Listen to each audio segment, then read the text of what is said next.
Breaking news SLBC tunnel ప్రమాద ఘటన వద్ద ఎన్డీఆర్ఎఫ్, ఎస్డీఆర్ఎఫ్ సైనిక బృందాల సహాయక చర్యలు కొనసాగుతున్నాయి. సొరంగంలోకి మంత్రి జూపల్లి కృష్ణారావు వెళ్లి వచ్చారు. రెస్క్యూ టీమ్స్ తో కలిసి లోకో ట్రైన్లో టన్నెల్లోకి వెళ్లిన మంత్రి మధ్యాహ్నం 1 గంట నుంచి 6 గంటల 40 నిమిషాల వరకు టన్నెల్లోనే ఉన్నారు. దాదాపుగా 6.5 గంటల పాటు సొరంగంలో సహాయక చర్యల్లో పాలుపంచుకున్నారు మంత్రి జూపల్లి కృష్ణారావు.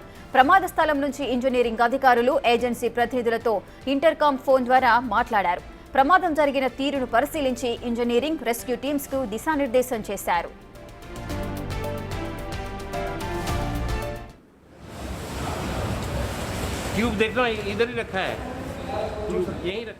టన్నెల్లో పరిస్థితి దారుణంగా ఉందని, లోపల ఎలాంటి శబ్దం లేదన్నారు మంత్రి జూపల్లి.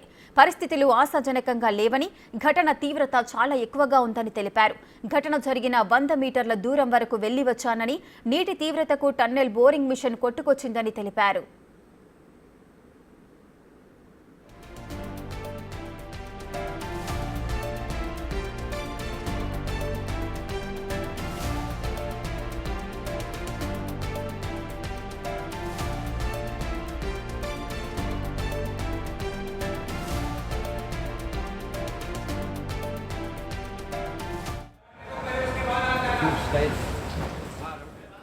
బయట నుంచి టన్నెల్లో ఘటన జరిగిన ప్రాంతానికి మధ్య దూరం 13.5 కిలోమీటర్లుండగా 33 గంటలుగా సహాయక చర్యలు కొనసాగుతున్నాయి. ప్రమాద స్థలానికి 50 మీటర్ల సమీపం వరకు ఆర్మీ, ఎన్డీఆర్ఎఫ్ బృందాలు వెళ్లగలిగాయి.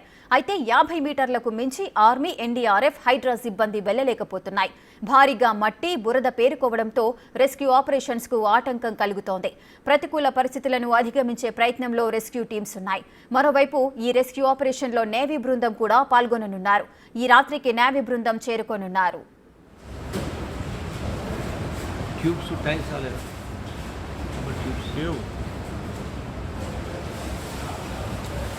ट्यूब देखना इधर ही रखा है, यहीं रखा है सामने। पीछे सर ट्यूब है,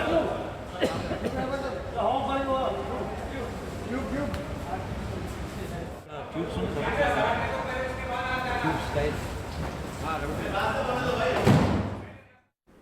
ఎస్ఎల్బీసీ టన్నెల్ తవ్వకం పనుల్లో ఘోర ప్రమాదం జరిగింది. శనివారం ఉదయం టన్నెల్ పైకప్పు కుప్పకూలడంతో 8 మంది లోపలే చిక్కుకుపోయారు. అందులో 2 ఇంజనీర్లు, మరో 2 మెషిన్ ఆపరేటర్లు, 4 కార్మికులున్నారు. వారిని కాపాడేందుకు అధికారులు హుటాహుటిన రెస్క్యూ ఆపరేషన్స్ చేపట్టారు. కానీ బాధితులు సొరంగంలో 14 కిలోమీటర్ల లోపల శిథిలాలు, బురదలో చిక్కుకుపోవడంతో బయటికి తీసుకురావడం కష్టతరంగా మారింది.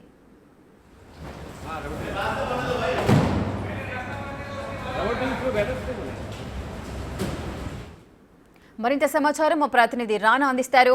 రానా, ఎస్ఎల్బీసీ టన్నెల్ ప్రమాదానికి సంబంధించి కూడా రెస్క్యూ ఆపరేషన్స్ అయితే జరుగుతున్నాయి. ఆపరేషన్స్ ఎంతవరకు వచ్చాయి? మంత్రి కూడా లోపలికి వెళ్లి ప్రమాద తీవ్రత ఏ విధంగా ఉంది అనేది పరిశీలించారు. మంత్రి ఏమంటున్నారు? ఎస్ఎల్బీసీ సొరంగంలోకి మంత్రి ఇవాళ 1 గంటకి వెళ్లారు. 1 గంటకి వెళ్ళిన తర్వాత దాదాపు 6 గంటల పాటు కూడా ఆయన టన్నెల్లోనే ఉన్నారు. అత్యంత సమీపానికి ఆయన చేరుకున్నారు. ఆయనతో పాటు ఆర్మీ సంబంధించిన సిబ్బంది, ఎన్డీఆర్ఎఫ్, ఎస్డీఆర్ఎఫ్, డిఆర్ఎఫ్ సంబంధించిన సిబ్బంది, తర్వాత ఈ ఏజెన్సీకి సంబంధించినటువంటి అధికారులు వీళ్ళందరూ కూడా ఆయన వెంట వెళ్లారు. సో వెళ్ళిన తర్వాత అక్కడ స్వయంగా ఎట్లా ఉంది పరిస్థితి, ఎంతవరకు కూడా అది డ్యామేజ్ జరిగింది, దీని ప్రమాదం ఎంతవరకు కూడా ఉంటుంది అంచనా వేయడానికి ఆయన కూడా వెళ్ళిన బట్టి పరిస్థితి కనపడుతుంది. సో వెళ్ళిన తర్వాత అత్యంత సమీపంలోకి అక్కడ దాంతో పాటు ఏకంగా ఎన్డీఆర్ఎఫ్ సిబ్బంది కానీ, ఆర్మీ సిబ్బంది కానీ వెళ్ళలేనటువంటి సిచ్యువేషన్ అయితే ఆయన చూస్తారు. ఆయన 100 మీటర్ల దూరంలోనే మంత్రి కూడా ఆగిపోవాల్సినటువంటి అవసరం వచ్చింది. సో మిగతా వాళ్ళందరూ కొంతమందికి లోపలికి వెళ్ళారు. లోపలికి వెళ్ళిన తర్వాత ఆ బురద ఎక్కువ ఉండడం వల్ల వారితో పాటు తీసుకెళ్ళినటువంటి వెదురు బొంగులు ఏవైతే ఉన్నాయో వాటి ద్వారా కూడా నిచ్చెనలాగా వేయడానికి వాళ్ళు ప్రయత్నించారు. సో అప్పటికి చాలా వరకు కూడా బురద, వాటర్ అంతా కూడా వచ్చేసింది. సో సహాయక చర్యల్లో కాసేపు వాళ్ళు ఆగారు. తర్వాత అక్కడ జరుగుతున్న పరిస్థితిని మొత్తం వీడియోలు కానీ, ఫోటోలు కానీ అవన్నీ కూడా బయట ఉన్నటువంటి ఆర్మీ వాళ్ళకి అందరికీ కూడా వారు చేరవేశారు. చేరవేసిన తర్వాత పరిస్థితి చూశారు. దాంతో పాటు ఇవాళ నైట్ కంతా కూడా ఎయిర్ ఫోర్స్ సంబంధించిన వాళ్ళ సిబ్బంది కూడా రాబోతున్నారు. సో మంత్రి ఇప్పుడు బయటకు వచ్చిన తర్వాత అక్కడ జరిగినటువంటి తీరు పైన, అక్కడ జరుగుతున్నటువంటి సహాయక చర్యలపైన కూడా పూర్తి స్థాయిలో కూడా ఆయన వివరణ ఇచ్చారు. దాంతోపాటు 8 మందికి సంబంధించినటువంటి ఆచూకీ విషయంలో ఇప్పటి వరకు కూడా ఆందోళనకరంగా ఉంది. కానీ పరిస్థితులు చాలా దారుణంగా ఉన్నాయి. అక్కడ కనీసం మనిషి కొంతసేపు కూడా ఉండలేనటువంటి సిచ్యువేషన్ అయితే ఉంది. సో ఎప్పటికప్పుడు అక్కడ దారులు లోపలికి వెళ్ళడానికి, వారు చిక్కుకున్నటువంటి ప్రదేశానికి వెళ్ళడానికే చాలా ఇబ్బందికరమైన పరిస్థితులు ఉన్నాయి. సో ఎప్పటికప్పుడు క్లియర్ చేయడానికి కొంత సమయం పడుతుంది. సో వాళ్ళ పరిస్థితి ఏ విధంగా ఉందో, ఆరోగ్య పరిస్థితి పైన ఇంకా ఆశలు వదిలేసినట్టే అన్న టైప్ లో కూడా ఆయన ఇవాళ వ్యాఖ్యానించినటువంటి పరిస్థితి ఏర్పడుతుంది. ఎందుకంటే స్వయంగా మంత్రి ఆయన వెళ్ళారు కాబట్టి ఆయనకే అధికారులు స్పష్టంగా కూడా జరిగినటువంటి ప్రమాదం గురించి వాళ్ళు చెప్పారు. ఎందుకంటే బయట వినడానికి ఒకటి, చూసిన దానికి ఒకటి చాలా డిఫరెన్స్ ఉంటుంది కాబట్టి స్వయంగా మంత్రి అక్కడ ఏకంగా ఎయిర్ ట్యాంకర్ ఏదైతే ఉందో ఆ ఎయిర్ ట్యాంకర్ కూడా కుప్పకూలినటువంటి సందర్భం చూశారు. దాంతో కొంతవరకు మాత్రమే ఎలక్ట్రిసిటీ ఉంది, 13వ మైలు వరకు మాత్రమే ఎలక్ట్రిసిటీ ఉంది. లోపలికి వెళ్ళడానికి అసలు ఎలక్ట్రిసిటీ అనేది లేదు. సో ఎయిర్ కూడా లేదు. సో మంత్రి కూడా సాహసోపేతంగా కూడా అంతవరకు వెళ్ళారు కాబట్టి ప్రస్తుతం అయితే అన్ని డిపార్ట్మెంట్లు కూడా మరొక టీం కూడా నైట్ కి లోపలికి టన్నెల్ వరకు వెళ్ళడానికి ప్రయత్నాలు చేస్తున్నట్టుగా మనకు సమాచారం వస్తుంది. ప్రస్తుతం మంత్రి అయితే బయటకు వచ్చేశారు.